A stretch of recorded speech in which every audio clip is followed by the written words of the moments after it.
দুইটা বাচ্চা নিয়ে যেখানে আমি সময়ের সাথে পাল্লা দিয়ে পারছিলাম না, সেখানে এখন আমি 3 বাচ্চার মা। 3 বাচ্চার মা হওয়ার পরে একসঙ্গে সংসারের সবকিছু সামলানো যে কতটা কষ্টের সেটা 2-3 দিন যাবত খুব ভালো করে টের পাচ্ছি। হ্যালো এভরিওয়ান, আসসালামু আলাইকুম। আপনারা সবাই কেমন আছেন? আমি আলহামদুলিল্লাহ ভালো। আজকে ভিডিওটা সকাল থেকে শুরু করেছি। আর সকালের কথা আর কি বলবো, ঘুমাতে তো পারি না, সারা রাত মেহরিমা বসিয়ে রাখে, মানে আমার ছোট বাবু আর কি। তো ওকে নিয়ে সারা রাত জাগনা থাকার পরে যখন সকাল হয়ে যায় তখন মনে হয় আর বিছানা থেকে না উঠি, কিন্তু পরবর্তীতে আবার ভাবি এখন যদি না উঠি তাহলে কাজ কখন করব, আর ওরা যখন সবাই একসাথে উঠে পড়বে তখন আমার কোনো কাজই আর হয় না। তো যে কারণে সকালবেলা ঘুম থেকে উঠতে হয়, উঠে হচ্ছে থালা বাসনগুলো মেজে নিচ্ছিলাম। প্রতিনিয়ত আমি রাতের বেলায় মেজে রাখি, তবে দেখা যায় এখন যেহেতু ঠান্ডা পড়ে যাচ্ছে আর গ্রামের বাড়িতে কিন্তু মোটামুটি খুব বেশি ঠান্ডা, আর যেহেতু ওপেন এরিয়া, এই এরিয়াতে যদি এখন আমি হাঁড়ি বাতিল মাজতে বসি রাতের বেলা ঠান্ডা লেগে যাবে, আর আমার ঠান্ডা লাগলে তো অবশ্যই বাবুরও ঠান্ডা লেগে যাবে। আগে কখনো নিজের স্বাস্থ্য নিয়ে চিন্তা করিনি, তবে মা হয়ে যাওয়ার পর থেকে মনে হয় যে আমি যদি সুস্থ থাকি তাহলে আমার বাচ্চাগুলো সুস্থ থাকবে,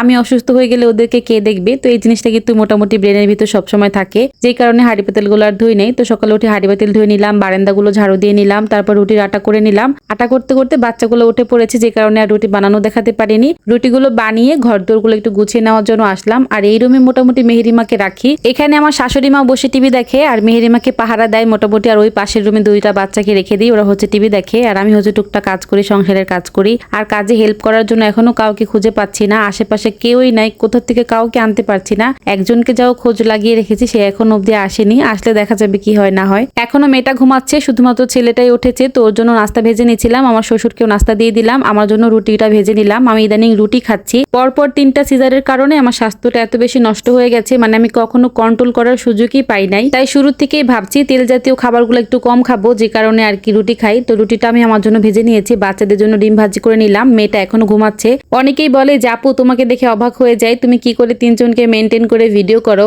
আসলে কোনো কিছু করার ইচ্ছা থাকলে যে কোনো ভাবেই করা যায় আপুরা। সত্যি বলতে এই ভিডিও করাটা আমার কাছে অনেক বেশি ভালো লাগার একটা জায়গা, মানে অনেক বেশি ভালো লাগে আমার ভিডিও করতে। এখান থেকে ইনকাম হয় যে জিনিসটা সেটা তো আলাদা আছেই, তবে ভিডিও করতে ভালো লাগে, ভিডিও করতে খুব আগের থেকেই ভালো লাগে। ইনকাম করি মাত্র কয়েকদিন যাবত, কিন্তু ভিডিও করি কিন্তু 1.5 বছর যাবত। দেখেন, যদি ধৈর্য না থাকতো, ভিডিও করার প্রতি ভালোবাসা না থাকতো, তাহলে কি এতদিন যাবত করতে পারতাম? আসলে কিন্তু পারতাম না। তাই যে কোনো কাজ করার আগে মন থেকে করবেন, ভালোবেসে করবেন, দেখবেন সেখানে কখনোই অধৈর্য আসবে না, ধৈর্য তো একদম ভরপুর থাকবে। এই তো সবাই মিলে একসাথে নাস্তা করেছি, 2 জনকে টিভি ছেড়ে দিয়ে এসেছি, একজনকে মাঝখানের রুমে ঘুম পাড়িয়ে দিয়ে এসেছি, আর আমার শাশুড়ি মা এদিক থেকে ভাতটা রান্না করে নিয়েছিল। যেহেতু 3টা বাচ্চা নিয়ে একটু লেট হয়ে যায়, উনি আমাকে অনেক বেশি সাহায্য করে, করলাটাও কেটে দিয়েছে। আসলে এখন সিচুয়েশনটা এমন হয়ে গেছে, কিছুই করার নাই, যদি এদিক থেকে কেউ সাহায্য না করে তাহলে অনেক বেশি লেট হয়ে যাবে খাওয়া দাওয়াতে। এই তো আমি করলা ভাজিটা করে নিয়েছি, ডালটাকে বাগার করে নিয়েছি, আর এখন মাংস রান্না করব। আজকে খাসির মাংস রান্না করব। মশলাটাকে খুব ভালো করে কষিয়ে নিয়েছি, মাংসগুলো দিয়ে মাংসগুলোও কষিয়ে নিব। মাংস কষিয়ে মাংসতে গরম পানি দেওয়ার পরে এখান থেকে যে গিয়েছি আর রান্নাঘরে আসতে পারিনি, যে কারণটা হচ্ছে আমার বাবুটা উঠে পড়েছিল, তো ওকে উঠিয়েছি, গোসল করিয়েছি, ঘুম পাড়িয়েছি, তারপর হচ্ছে আস্তে আস্তে দেখি রান্নাটাও কমপ্লিট হয়ে গেছে, আর আমার শাশুড়ি মা তুলেও নিয়েছে, যেই কারণে পরবর্তীতে আর ভিডিও করতে পারিনি। যাই হোক, আর এদিক থেকে দেখেন আমার যেহেতু 2টা পেজের জন্য কিন্তু মোটামুটি ভিডিও করা লাগে, তো আমি 2টা ট্রাইপডে 2টা মোবাইল দিয়ে ভিডিও করি। ভিডিওটা যেহেতু ক্যামেরা বন্দি হয়ে গেছে তাই আর কাটিনি, রেখে দিয়েছি। তো যাই হোক, মাংসটা বসিয়ে গিয়েছিলাম, বাচ্চার কাঁথা কাপড়গুলো ভাঁজ করে নিলাম, আর ওকে খাইয়ে ঘুম পাড়িয়ে দিয়েছি।